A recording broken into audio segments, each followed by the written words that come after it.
اس کو سمجھ میں نہیں آتا حدیث پڑھتے چلے جاؤ اس کے اوپر کوئی اثر پڑنے والا نہیں. یجعل صدرہ ضیقا حرجا, اس کے دل کے راستے اللہ تبارک و تعالیٰ تنگ کر دیتا ہے. ہدایت کے لیے کوئی سراغ کوئی پوائنٹ ہی نہیں ملتا, ہدایت ٹکرا کے واپس چلی جاتی, راستہ ہی نہیں ملتا اس کو.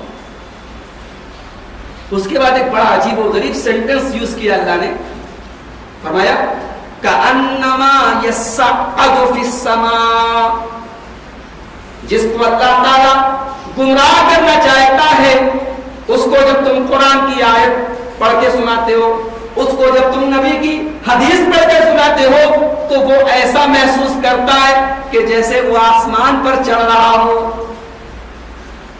آپ لوگ کبھی پہاڑ پہ اگر چڑھے ہوں گے, کتنا مشکل کام ہے پہاڑ پہ, اونچائی پہ چڑھنا کتنا مشکل کام. ابھی ہم لوگ گول گنبد گئے تھے, کیا حال ہو گیا تھا. اونچائی پہ چڑھنا, پہاڑوں پہ چڑھنا بڑا مشکل کام ہے. انسان ہانپنے لگتا ہے, تھک جاتا ہے.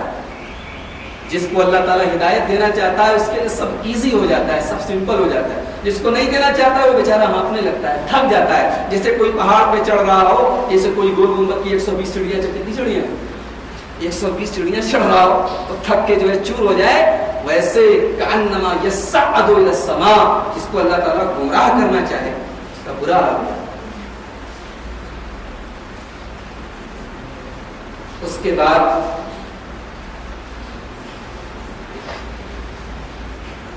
اللہ تبارک و تعالیٰ نے زکوٰۃ کا ایک مسئلہ بیان کیا کہ کھیتی پر زکوٰۃ کیسے دیں, کھیتی سے جو پیداوار اگے گی اس کی زکوٰۃ کیسے دیں. اللہ نے فرمایا کلوا من ثمرہ اذا اثمر, میرے بندو ہم نے تم کو انار دیا, سیب دیا, کھجور دی, انگور دیا, طرح طرح کے پھل دیے, فروٹ دیے, تم آرام سے کھاؤ پیو, ہم تمہیں کھانے سے نہیں روکتے. میرے بندو تم میرے تمام دیے گئے پھلوں کو کھاؤ, اناج کو کھاؤ, کھیتیوں کو کھاؤ, لیکن کھانے کے ساتھ ساتھ ایک کام اور کرو, وَآتُوا حَقَّهُ يَوْمَ حَصَادِهِ, جس دن تم کھیتی کاٹ لو, جس دن تمہاری کھیتی تیار ہو جائے, جس دن تمہارے پھل پکے تیار ہو جائے, اسی دن اس کی زکوٰۃ نکال دو. زکوٰۃ نکال دو, آرام سے کھاؤ, ہم نے تمہارے ہی لیے بنایا ہے, ہماری نعمت ہے, تم کھاؤ آرام سے یوز کرو. یہاں پر ایک مسئلہ یاد رکھیں, زمین سے جو پیداوار ہوتی ہے وہ دو طرح کی ہے. ایک تو وہ ہوتی ہے جس کو آسمان کی بارش سے سینچتے ہیں, اس کو ٹیوب ویل وغیرہ سے سینچنے کی ضرورت نہیں. تو جو آسمان کی بارش سے جس کی سینچائی کی جائے اس کھیتی پر 10% زکوٰۃ, یعنی مان لیجیے کہ 1 کنٹل پیداوار ہوئی تو آپ کو کتنا دینا ہے, 10 کلو گرام دینا ہے. اور اگر آپ کی پیداوار ٹیوب ویل سے ہو رہی ہے, آپ خود اس کو سینچ رہے ہیں, تو اس میں 20واں حصہ یعنی 5%, 1 کنٹل میں 5 کلو, یہ مسئلہ ہے زکوٰۃ. تو یہاں پر اللہ تبارک و تعالیٰ نے فرمایا کہ زکوٰۃ جس دن تم اپنی پیداوار کو کاٹو اس کی زکوٰۃ ادا. اس کے بعد 3 آیتیں ہیں, بہت ہی امپورٹنٹ آیتیں ہیں, اور آپ کو یقین نہیں آئے گا, صرف ان 3 آیتوں کے اوپر 100 پیج کی کتاب میں نے پڑھی. اللہ اکبر, علماء نے کتنا کام کیا.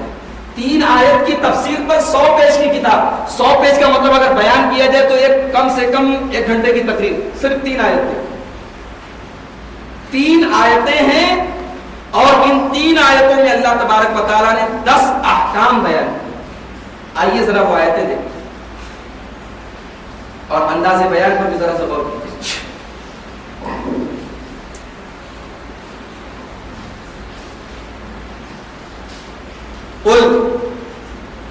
اے نبی کہہ دیجیے, تعالو, کم آؤ. اے نبی کہہ دیجیے کہ آؤ, اتلو, میں پڑھ کے سناؤں. قل تعالو, اے نبی کہہ دو, آؤ لوگو, اتلو, میں تم کو پڑھ کے سناؤں. کیا سناؤں؟ ما حرم ربکم علیکم, کہ تمہارے رب نے تمہارے اوپر کیا حرام کیا ہے. اے اللہ کے بندو, کہ تم کو وہ چیزیں مرتبے بتاؤں جو تمہارے رب نے تمہارے اوپر حرام کیا ہے؟ پہلی چیز اللہ تشرکو بہ شیئا، سب سے پہلی چیز تو یہ ہے کہ تم اللہ کے ساتھ کسی کو شریک مت کرو، شرک مت کرو. پہلی چیز. آج لوگ تبلیغ کرتے ہیں، کہتے پہلے نماز پہ بلاؤ، پہلے زکات اور صدقہ کی تعلیم. قرآن جہاں جہاں تبلیغ کرتا ہے پہلے توحید کی دعوت دیتا ہے. پہلے عقیدہ تو سدھارو، توحید نہیں ہے تو نماز بھی تو نہیں ہے. توحید گڑبڑ ہے تو روزہ برباد ہو جائے گا، حج برباد ہو جائے گا، زکات برباد ہو جائے گا. پہلی حرام چیز. اور اللہ کے نبی سے بھی جب پوچھا جاتا ہے کہ اللہ کے نبی بڑے بڑے گناہ کیا ہے، تو پہلا گناہ یہ بتا دیتے ہیں کہ شرک، اللہ کے ساتھ شرک. یہاں پر بھی اللہ کیا کہہ رہا ہے؟ اللہ تشرکو بہ شیئا، شرک مت کرو اللہ کے ساتھ. وبالوالدین احسانا، اور دوسری چیز یہ ہے کہ اپنے والدین کے ساتھ اچھا سلوک کرو. اس لیے کہ اللہ نے اپنے بعد تمہارے لیے سب سے زیادہ احسان کرنے والی اگر کوئی ہستی بنائی ہے تو تمہارے ماں باپ کو بنایا ہے. اگرچہ تم کو پیدا تو اللہ تبارک و تعالیٰ نے کیا ہے، لیکن تمہیں پیدا کرنے کا ذریعہ دنیا کے اندر ماں باپ کو بنایا ہے. تمہارے ماں باپ نہ ہوتے تو تم پیدا نہیں ہو سکتے. اسی لیے اللہ نے قرآن میں اکثر مقامات پر اپنے باپ والدین کے احسان کا ذکر کیا ہے. یہاں پر بھی کہہ رہا ہے میرے بندو میرے ساتھ تم شرک مت کرو اور والدین کے ساتھ اچھا سلوک کرو. ایک طرف باپ کے بارے میں کہا گیا کہ باپ جنت کا دروازہ ہے. اللہ کے نبی نے حدیث میں فرمایا کہ باپ جنت کا دروازہ ہے. ظاہر سی بات ہے جنت میں جانے کے لیے آپ کو اس کے گیٹ سے جانا پڑے گا. جب گیٹ ہی آپ کراس نہیں کریں گے تو جنت میں جائیں گے کیسے؟ یعنی معلوم یہ ہوا کہ باپ کی خدمت کیے بغیر تم جنت میں نہیں جا سکتے. دوسری طرف یہ کہا گیا کہ ماں کی خدمت کرو، ماں کے پیروں کے نیچے جنت ہے. صحیح حدیث ہے ابو داؤد کی روایت. اللہ کے نبی کے پاس ایک صحابی آئے، کہا اللہ کے رسول میں جہاد میں جانا چاہتا ہوں، مجھے جہاد میں جانے کی اجازت دی جائے. آپ نے پوچھا کیا تمہارے ماں باپ زندہ ہیں؟ کہا کہ ہاں اللہ کے رسول باپ کا تو انتقال ہو گیا ہے لیکن ماں زندہ ہے. آپ نے فرمایا فَالْزَمْهَا فَإِنَّ الْجَنَّةَ تَحْتَ قَدَمِهَا. اے میرے صحابی تمہاری ماں زندہ ہے، تم اپنی بوڑھی ماں کو چھوڑ کے جہاد میں نہیں جا سکتے. جاؤ اپنی ماں کی خدمت کرو، اس لیے کہ تمہاری ماں کے پیروں کے نیچے تمہاری جنت ہے. ایک صحابی اللہ کے رسول کے پاس آئے، پوچھا من احب الناس بحسن صحابتی. اے اللہ کے نبی میں دنیا میں سب سے بہترین سلوک کس کے ساتھ کروں، سب سے اچھا سلوک میں کس کے ساتھ کروں؟ آپ نے فرمایا اپنی ماں کے ساتھ کرو.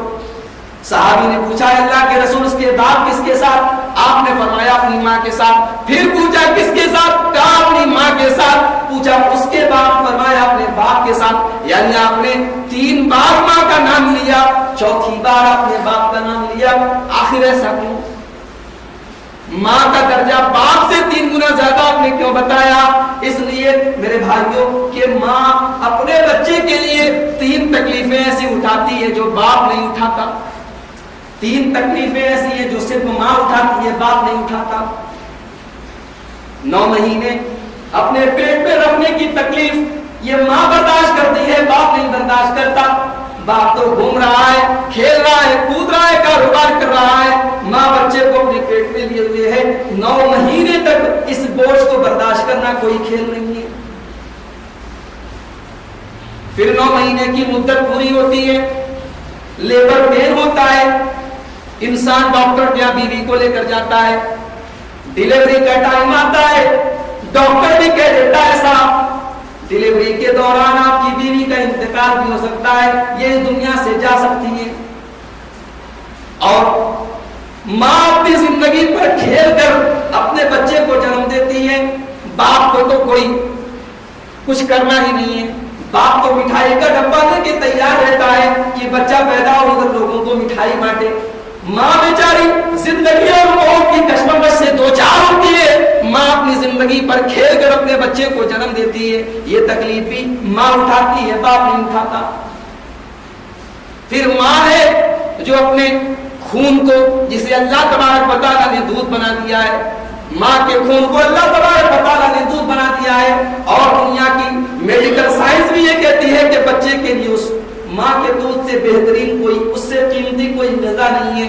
پھر بچے کو ماں اپنا دودھ پلاتی ہے۔ میرے بھائیوں، یہ 3 چیز ایسی ہیں جو صرف ماں کرتی ہے، اسی لیے ماں کا درجہ باپ سے 3 گنا زیادہ بتایا گیا۔ تو اللہ کے ساتھ شرک مت کرو، والدین کے ساتھ اچھا سے۔ اس کے بعد فرمایا وَلَا تَقْتُلُوا أَوْلَادَكُمْ مِنْ إِمْلَاقٍ۔ اولاد کو تو بتا دیا کہ والدین کا حق کیا ہے تمہارے اوپر، اب والدین کو بتایا جا رہا ہے کہ تمہارے اوپر بھی اولاد کا کچھ حق ہے۔ فرمایا وَلَا تَقْتُلُوا أَوْلَادَكُمْ بِالْإِمْلَاقِ۔ میرے بندو، اپنی اولاد کو پیٹ کے ڈر سے قتل نہ کرو، ان کا مرڈر نہ کرو، ان کو مارو مت۔ عرب کے اندر عجیب دستور تھا، لوگ ایک بچہ پیدا ہوا دوسرا بچہ مار ڈالتے تھے۔ ارے یہ بڑا ہوگا کہاں سے اس کا خرچہ چلے گا؟ لڑکی پیدا ہوتی تھی مار ڈالتے تھے۔ اللہ تبارک و تعالیٰ وارننگ دے رہا ہے نَحْنُ نَرْزُقُكُمْ وَإِيَّاهُمْ۔ ارے تم کیا سمجھتے ہو، تمہارے پیٹ میں جو بچہ پیدا ہوا ہے اس کو روزی تم نہیں دیتے ہو، ہم دیتے ہیں۔ باپ کو بھی روزی دینے والے ہم، بیٹے کو بھی روزی دینے والے ہم۔ تم روزی کے ٹھیکیدار نہیں ہو، روزی کے تم ذمہ دار نہیں ہو، تم اپنے اولاد کو قتل نہیں کر سکتے۔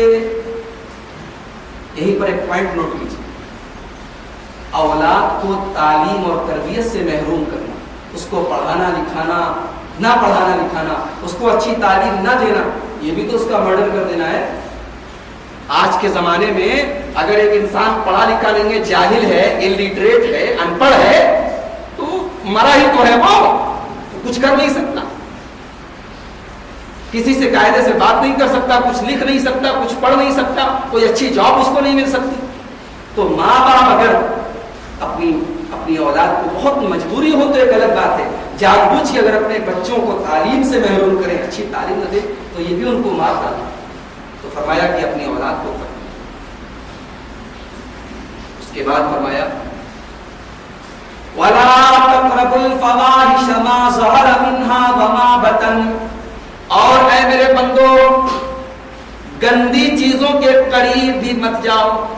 کیا ورڈ یوز، کچھ نام نہیں لیا، زنا کا، بدکاری کا، گندی چیزوں کا نام کیا کہا؟ وَلَا تَقْرَبُوا الْفَوَاحِشَ۔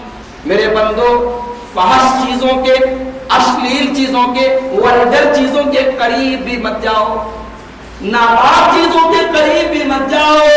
ما ظہر منہا وما بطن، چاہے وہ کھلی ہوئی ہوں چاہے چھپی ہوئی ہوں۔ آج اس کو بہت زیادہ ایکسپلین کرنے کی ضرورت نہیں ہے، آپ سوسائٹی پہ نظر اٹھا کے دیکھ لیجیے، ولگیرٹی، ننگا پن کس طریقے سے ہمارے سماج کو کھا رہا ہے، ہمارے بچوں کو کھا رہا ہے، ہمارے نوجوانوں کو کھا رہا ہے۔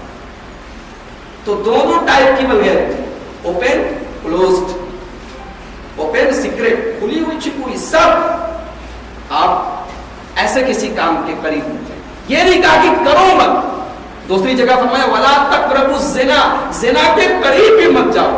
ہمارا مذہب اتنا صاف ستھرا ہے کہ وہ زنا تو بہت دور کی بات ہے، زنا کے قریب بھی جانے کی تعلیم نہیں دیتا۔ اسلام وہ مذہب ہے جو کوئی راستہ ہی نہیں چھوڑتا ہے کہ ہمارے سماج میں زنا کو کوئی چھوٹ نہیں۔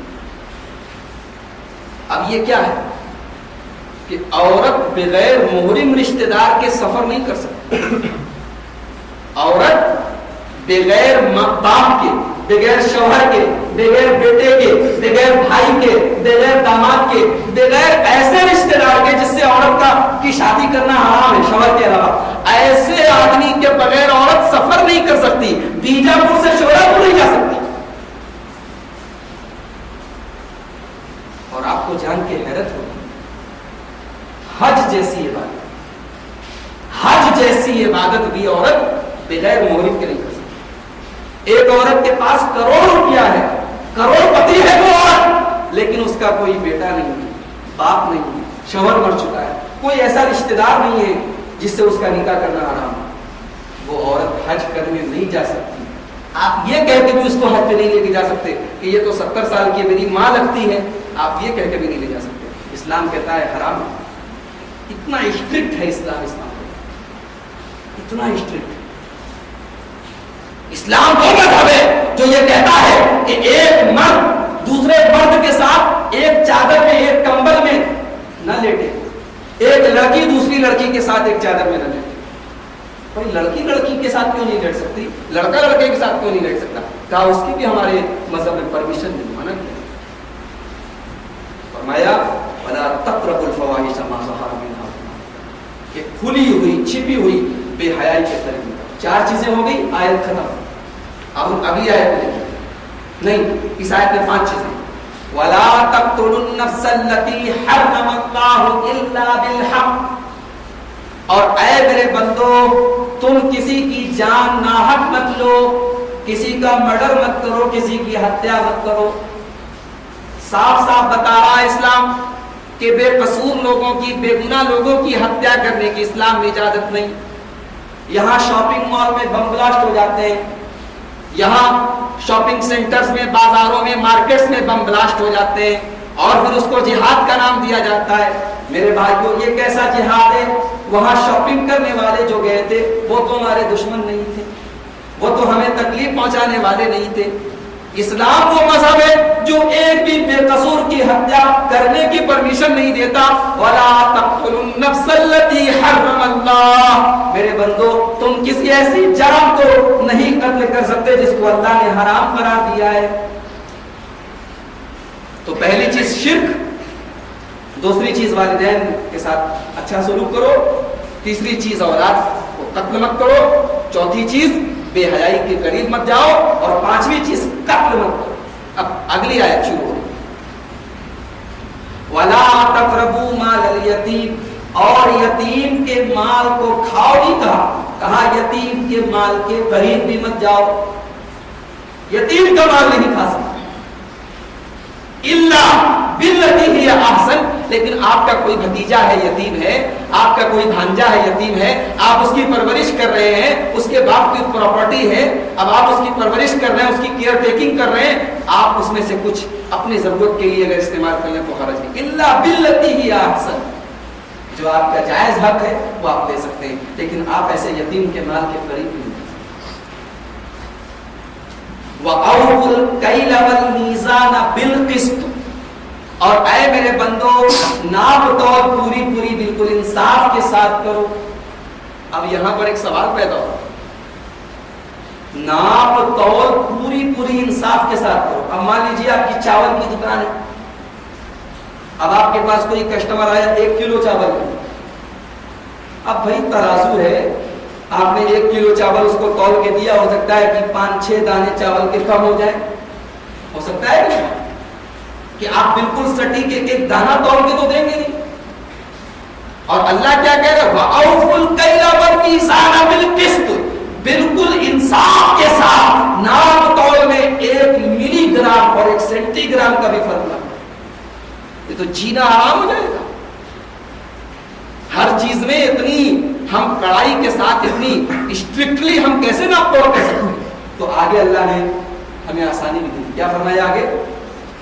لا نکلف نفسا الا وسعها، میرے بندو تم اپنے طاقت بھر ناپ توڑ پوری کرو، اگر تھوڑی بہت کمی ہو جائے گی جو تمہارے کنٹرول کے باہر ہے تو یاد رکھو ہم تمہیں ایسا کوئی بوجھ ہم تمہارے اوپر نہیں ڈالیں گے جو تمہاری برداشت کے باہر ہو، ہم ایسی کوئی چیز تمہارے اوپر نہیں لا دیں گے جو آؤٹ آف کنٹرول ہو، جو تمہارے طاقت سے باہر ہو، ہم ایسا کوئی فرمان، ایسا کوئی کمانڈمنٹ ہم تم کو نہیں۔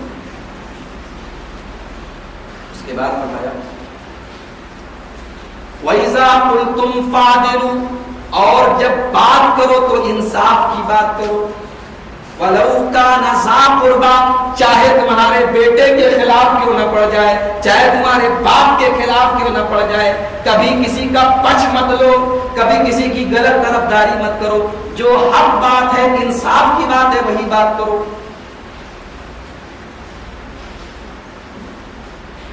9 چیزیں ہو گئی، 8 چیزیں ہو گئی۔ 9ویں چیز وَبِعَهْدِ اللَّهِ أَوْفُوا، اور اللہ کے وعدے کو پورا کرو. 9 چیزیں ہوگی. یہاں پہ دوسری آیت ختم ہوگی. ذَلِكُمْ وَصَّاكُمْ بِهِ لَعَلَّكُمْ تَذَكَّرُونَ، یہ اللہ کی وصیت ہے تاکہ تم نصیحت حاصل. اب تیسری آیت شروع ہوگی. وَأَنَّ هَذَا صِرَاطِي مُسْتَقِيمًا فَاتَّبِعُوهُ، اور اے نبی ان سے کہہ دو یہ میرا سیدھا راستہ ہے، اسی کی اتباع کرو، اسی کی پیروی کرو. یہاں پر ایک پوائنٹ، یہاں پر نبی سے کہلوایا جا رہا ہے کہ اے نبی کہہ دو یہ میرا راستہ ہے، اور دوسری جگہ قرآن میں کہا صراط اللہ العزیز الحمید، یہ اللہ کا راستہ ہے. پتا چلا کہ جو نبی کا راستہ ہے وہی اللہ کا راستہ ہے. نبی کا راستہ اللہ کے راستے سے الگ نہیں. جو راستہ نبی کا ہے وہی اللہ کا ہے، جو اللہ کا ہے وہ نبی کا ہے، دونوں راستے سیم ہیں. تو یہاں کیا کہا جا رہا ہے؟ وَأَنَّ هَذَا صِرَاطِي مُسْتَقِيمًا، یہ میرا سیدھا راستہ ہے. فَاتَّبِعُوهُ، اسی کی پیروی کرو، اسی پر چلو، اسی کی اتباع کرو. وَلَا تَتَّبِعُوا السُّبُلَ، اور اس راستے کو چھوڑ کر بہت دوسرے ٹیڑے میڑے راستوں پر مت چلو. یہاں پر ایک پوائنٹ، اللہ نے اپنے راستے کو راستہ کہا، صراطی ایک راستہ، سنگل راستہ کہا، اور دوسرے راستوں کو کیا کہا؟ وَلَا تَتَّبِعُوا السُّبُلَ. سبل عربی میں پلورل ہے، پلورل بہووچن. اور دوسرے راستوں پر مت چلو. پتا چلا کہ حق کا راستہ ایک ہے اور باطل کے کئی راستے. اس آیت سے ثابت ہوا کہ جو لوگ یہ کہیں کہ سب صحیح وہ غلط، کیونکہ حق کا راستہ ایک ہے اور باطل کے راستے کئی. وَلَا تَتَّبِعُوا السُّبُلَ، اور اے میرے بندو ادھر ادھر کے راستوں پر مت چلو. فَتَفَرَّقَ بِكُمْ عَنْ سَبِيلِهِ، اس لیے کہ اگر تم اللہ کے راستے کو چھوڑ کر دوسرے راستوں پر چلو گے تو وہ اللہ کے راستے سے تم کو بھٹکا دیں. اس طریقے سے میرے بھائیوں ان تینوں آیتوں پر ایک پوری تقریر کی جا سکتی ہے. یہ تو میں نے مختصر میں بیان کیا. یہ 10 وصیتیں ہیں جو بہت ہی اہم اللہ تبارک و تعالیٰ نے ہمیں اور آپ کو بتائی. اس کے بعد سورہ اعراف شروع ہوگی. سورہ اعراف میں حضرت آدم علیہ السلام کا واقعہ بیان کیا جا رہا ہے کہ آدم علیہ السلام کو اللہ تبارک و تعالیٰ نے جب جنت میں جب پیدا کیا ان کو، تو فرشتوں سے کہا ان کو سجدہ کرو. سب نے سجدہ کیا، ابلیس نے کہا میں سجدہ نہیں کروں. کیوں نہیں کرو گے بھائی؟ کیا بات ہے؟ ما منعک الا تسجد. ابلیس نے جب سجدہ نہیں کیا تو اللہ نے کہا جب میرا آرڈر ہے تو تم نے سجدہ کیوں نہیں کیا؟ تو ابلیس کیا جواب کیا دیتا ہے؟ انا خیر منہ، I am better than him، میں اس سے اچھا ہوں، میں اس سے بہتر ہوں. خلقتنی من نار وخلقتہ من طین، اے اللہ تو نے مجھے آگ سے پیدا کیا، آدم کو مٹی سے پیدا کیا. کیا مٹی سے بنی ہوئی چیز کو آگ سے بنی ہوئی چیز سجدہ کرے؟ علماء لکھتے ہیں شیطان نے دلیل کتنی پوائنٹ کی، کتنی مضبوط دلیل کی. دلیل میں دم ہے بھائی، دلیل اس کی آپ خارج نہیں کر سکتے. اس میں کوئی شک نہیں کہ آگ کی یہ کوالٹی ہے کہ آگ آپ کہیں بھی جلائیں گے آگ اوپر کی طرف ہے، اور مٹی آپ کہیں پر بھی اس کو گرائیں گے وہ نیچے کی طرف جائے گی. مٹی نیچے کی طرف جاتی ہے، آگ اوپر کی طرف جاتی ہے. اس کا مطلب کہ آگ سپیریئر ہے اور مٹی اس کے مقابلے میں کمتر ہے. تو آگ کیسے مٹی کو سجدہ کرے؟ لیکن علماء کہتے ہیں کہ ابلیس کی دلیل تو بہت مضبوط تھی، لیکن جب اللہ نے کہہ دیا کہ سجدہ کرو تو کرنا ہے نا تجھے، تو اپنا دماغ کیوں چلا؟ اس سے معلوم ہوا کہ جہاں قرآن آ جائے، جہاں حدیث آ جائے، وہاں قیاس نہیں لگانا چاہیے. اب جیسے بہت سے لوگ وضو کرتے ہیں تو گردن کا مسح کرتے ہیں. اس کا مسح کرتے ہیں گردن. مجھے دلیل کیا ہے؟ کوئی دلیل نہیں. گردن کا مسح کرنے کی کوئی دلیل نہیں. ایک آدمی سے میں نے پوچھا ایسی کہ گردن کا مسح کیوں کرتے ہیں؟ بولے اس سے بواسیر نہیں ہوتی. یہ دلیل ہے. گردن کا مسح کرتے رہنے سے آپ کو بواسیر نہیں ہوگی، کسی حکیم نے بتایا. شریعت میں حکیم کی بات چلے گی؟ شریعت میں منطق چلے گی، عقل چلے گی، فلسفہ چلے گا؟ نہیں. دلیل نہیں ہے، بات ختم. گردن کا مسح نہیں کرنا ہے. اللہ نے جب کہہ دیا کہ اے فرشتوں سجدہ کرو، اور ابلیس بھی ان میں شامل تھا، ان لوگوں میں جن سے اللہ نے سجدہ کرنے کو کہا، تو ابلیس کو سجدہ کرنا چاہیے تھا نا. اس نے اپنا قیاس لگایا. اللہ نے کہا فخرج نکل, چل فخرج نکل, انک من الصابرین, تو بہت ذلیل ہے, تو بہت گرا. جب شیطان کو اللہ نے نکال دیا تو شیطان نے کیا کہا, اب دیکھ میں کیا کرتا ہوں, اب میں کیا کرتا ہوں, کیا کرتا ہوں. بولا ثم لآتینہم من بین ایدیہم ومن خلفہم وعن ایمانہم وعن شمائلہم. اے اللہ میں تجھ سے وعدہ کرتا ہوں, میں تیرے بندوں کو آگے سے بہکاؤں گا, پیچھے سے بہکاؤں گا, دائیں سے بہکاؤں گا, بائیں سے بہکاؤں گا. اس کا کیا مطلب ہوا؟ آگے سے بہکاؤں گا, پیچھے سے بہکاؤں گا, دائیں سے بہکاؤں گا, بائیں سے, کیا مطلب؟ آگے سے بہکاؤں گا کا مطلب دنیا کے راستے بہکاؤں گا, پیچھے سے بہکانے کا مطلب آخرت کے نام پر بہکاؤں گا, دائیں سے بہکانے کا مطلب نیکیوں کے نام پہ, نمازوں کے نام پہ, روزوں کے نام پہ, تلاوت کے نام پہ بہکاؤں گا. اور بائیں سے بہکانے کا مطلب برے کاموں کے ذریعے بہکاؤں گا, ہر طریقے سے بہکاؤں گا. شیطان نیکیوں کے ذریعے نہیں بہکاتا ہے. ابھی کل میں نے پوری تقریر کی تھی نا, شیطان کبھی کبھی ہم سے نماز پڑھوا کے بھی گناہ کرواتا ہے, کبھی کبھی روزہ رکھوا کے بھی گناہ کرواتا ہے, نبی کی نافرمانی کروا کے. تو شیطان نے کیا کہا تھا, آگے سے بھی بہکاؤں گا, پیچھے سے بھی بہکاؤں گا, دائیں سے بھی بائیں سے بھی, اور ان سے کیا کام کرواؤں گا, وَلَا تَجِدُ أَكْثَرَهُمْ شَاكِرِينَ. اور اے اللہ میں تجھ سے وعدہ کرتا ہوں کہ تیرے اکثر بندے تیرا شکر ادا کرنے والے نہیں ہوں گے. عبداللہ بن عباس کہتے ہیں کہ اس آیت میں شکر کرنے والوں کا مطلب ہے اللہ کی توحید پر چلنے والے. یعنی شیطان کا مطلب کیا تھا, اے اللہ تیرے اکثر بندے مشرک ہو جائیں گے, میں انہیں تیری توحید پر جمے رہنے نہیں دوں گا, میں ان سے شرک کروں. اس کے بعد ایک بڑی پوائنٹ کی بات اللہ تبارک و تعالیٰ فرما رہا ہے. فرمایا کہ لباس دو طرح کا ہوتا ہے. ایک لباس وہ ہوتا ہے جو ہماری باڈی کو کور کرتا ہے, ہمارے جسم کو ڈھانپتا ہے, اور ایک لباس وہ ہوتا ہے جو ہمارے دل کو کور کرتا ہے. یہ بات آج یہاں سے لے کر جائیں.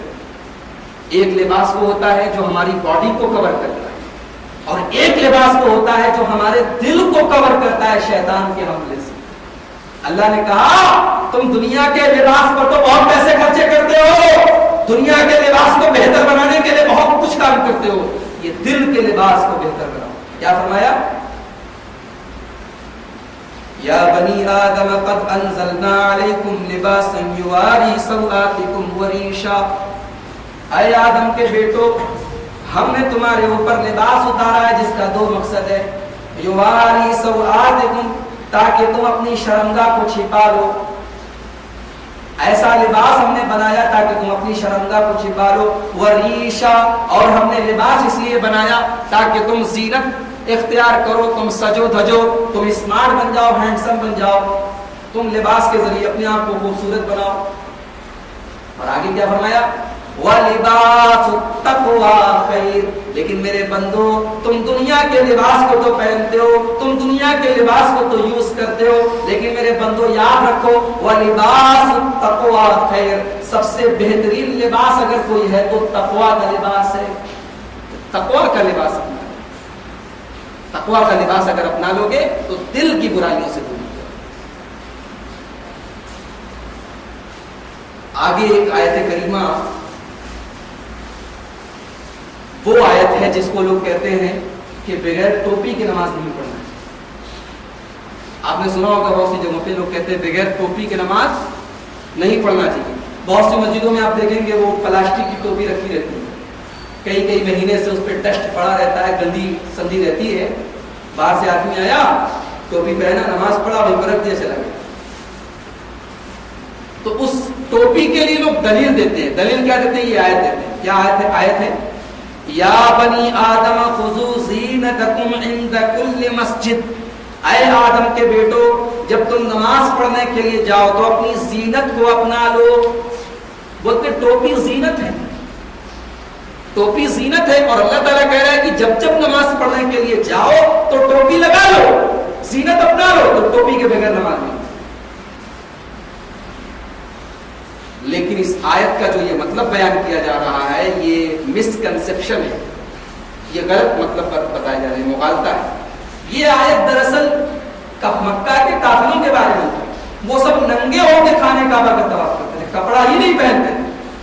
تو اللہ تبارک و تعالیٰ نے ابھی 2-4 آیتوں کے پہلے بتایا ہے کہ ہم نے لباس کو تمہاری زینت بنایا۔ اب یہاں پہ وہی زینت کا ورڈ یوز کر رہا ہے اللہ کہ جب تم نماز پڑھنے جاؤ تو اپنی زینت اپنا لو، یعنی اللہ کی عبادت ننگے ہو کے مت کرو، کم سے کم کپڑا تو پہن لو۔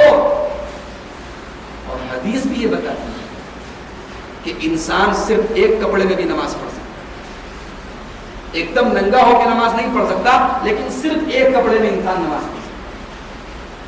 شرط یہ ہے ناف سے لے کر کے گھٹنے تک کا حصہ، اتنا حصہ ڈھکا رہنا چاہیے، اور دونوں کندھے ڈھکے رہنا چاہیے۔ جو بنیان پہنتے ہیں ہم لوگ، بنیان سے نماز نہیں ہوگی، اس لیے کہ بنیان میں کندھا کھلا رہتا ہے۔ اگر بائیں دار ہو، ٹی شرٹ ہو تو چلے گا، بنیان اگر وہ والی ہے جس میں کندھا کھلا رہتا ہے تو نماز نہیں ہوگی۔ کندھے کا ڈھکا رہنا ضروری ہے، اور ناف سے لے کے گھٹنے تک کا حصہ یہ ڈھکا رہنا ضروری ہے۔ اور اگر کسی انسان کے پاس بہت مجبور ہے، کسی ایسے جنگل میں ہے جہاں اس کے پاس اور کوئی کپڑا نہیں ہے، تو وہ تو بغیر کپڑے کے بھی نماز پڑھ سکتا ہے، وہ تو بالکل ایکسیپشن ہے، وہ ایک الگ کیس ہے۔ لیکن جنرل کیسز میں ناف سے لے کر کے گھٹنے تک کا حصہ اور دونوں کندھے یہ ڈھکے رہنے چاہیے۔ اور باقی اگر انسان کمپلیٹ لباس پہنے، کرتا پائجامہ پہنے، پینٹ اور شرٹ پہنے، ہاں کرتا پائجامہ کمپلیٹ لباس پہنے تو سب سے بہتر ہے۔ ٹوپی بھی لگا لے تو بہتر ہے، لیکن ٹوپی کو شرط بنانا کہ ٹوپی کے بغیر نماز نہیں ہوتی تو بہت بڑی بات ہے۔ اس کے لیے تو دلیل چاہیے نا۔ اللہ کے نبی صلی اللہ علیہ وسلم نے ٹوپی پہنی بھی ہے، امامہ پہنا بھی ہے، اور بغیر ٹوپی بھی آپ رہتے تھے۔ تمام طریقے کی روایتیں ملتی ہیں، بغیر امامہ کے بھی آپ رہتے تھے۔ تو یہ ایک الگ میٹر ہے، میں اس طرف جانا نہیں چاہتا، لیکن بتانا یہ چاہتا ہوں کہ ٹوپی نماز کے لیے شرط نہیں ہے۔ بغیر ٹوپی کے سر آپ کا کھلا ہو تو بھی نماز نہیں پڑھ سکتے۔ اگر ٹوپی اویلیبل ہو تو آپ ٹوپی لگا لیجئے، سر ڈھانپ لیجئے، لیکن ایسا کوئی مسئلہ نہیں ہے کہ سر کا ڈھکا رہنا نماز میں ضروری ہے، ایسی کوئی شرط نہیں۔ اس کے بعد جہنمیوں کو پینے کے لیے کیا ملے گا جانتے ہیں؟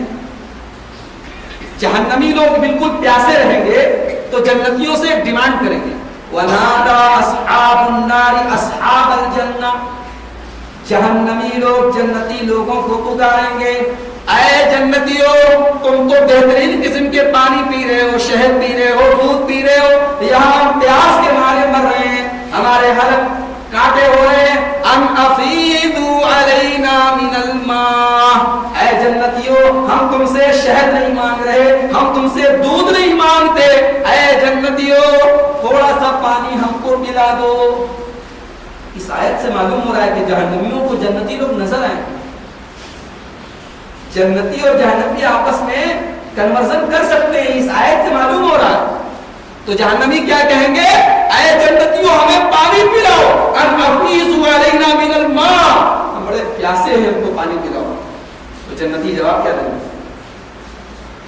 ان اللہ حرمهما علیکم، ہم تمہیں نہیں پانی پلا سکتے، یہ کافروں کے لیے حرام ہے، ہمیں آرڈر نہیں ہے تم کو پانی پلانے کا، ہم تم کو نہیں پلا سکتے۔ اللہ تبارک و تعالی ہم سب کو جہنم کی آگ سے نجات۔ اس کے بعد